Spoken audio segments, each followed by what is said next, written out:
Okay, so first of all, let's talk about ingredients. I use A2 UHT milk.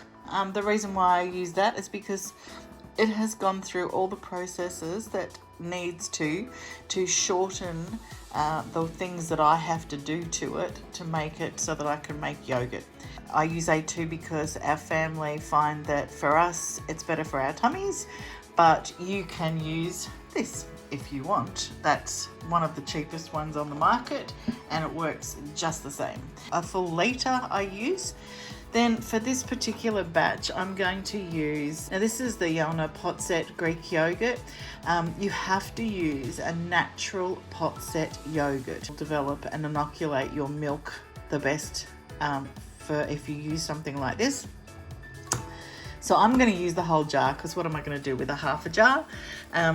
Anywhere from 60 grams, 55, 60 grams up is fine. And you can use the yogurt that you've had in your last batch if you wish. Now, the other thing that I put in is skim milk powder. Put in about 80 grams.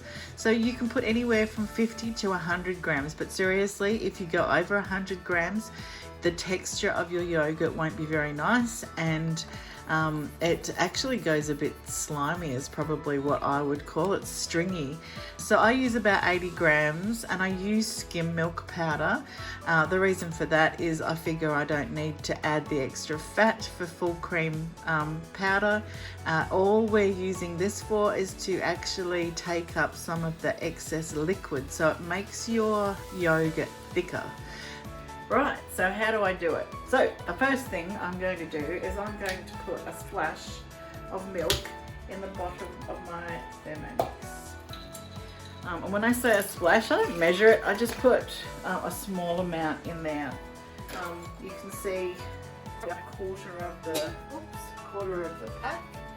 Next in goes my powder, and last in goes my yogurt. Now, the reason why I only put a small amount of liquid in there to start is I want to make sure that I completely get all those ingredients mixed together. So, empty in. Now, I'm going to mix this for about 10 seconds on speed 5. Alright, and then I'm going to add the rest of my milk in. Oh. Swishy. Alright, put it on. Now I'm just going to give it another 5 seconds on speed 5. Right, and now I'm going to pour it into my jars.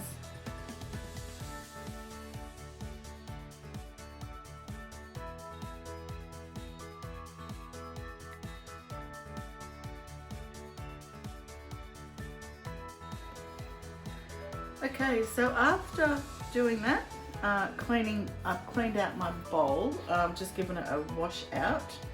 I'm going to weigh in 250 grams of water, and I'm going to add in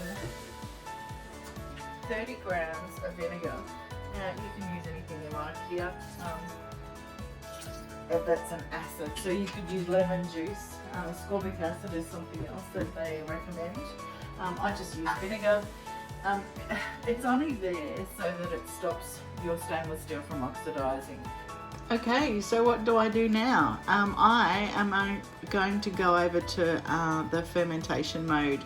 So over to my mode screen, click on fermentation, and you'll see here that the time you can set up to 12 hours for fermentation.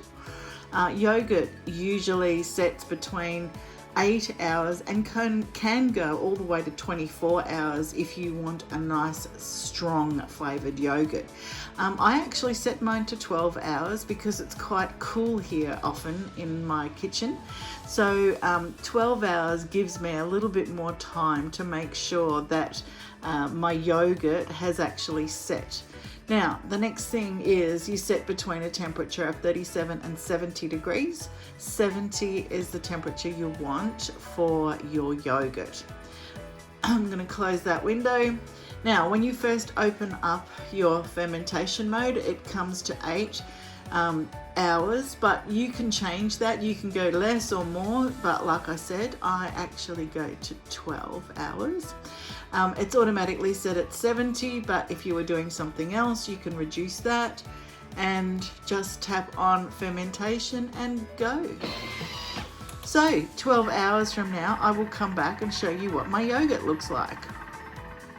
Here we go. We've got our yogurt. I don't know if you can see that very well. There's a few shadows. Here we go. This has been in the fridge. That looks pretty yummy to me.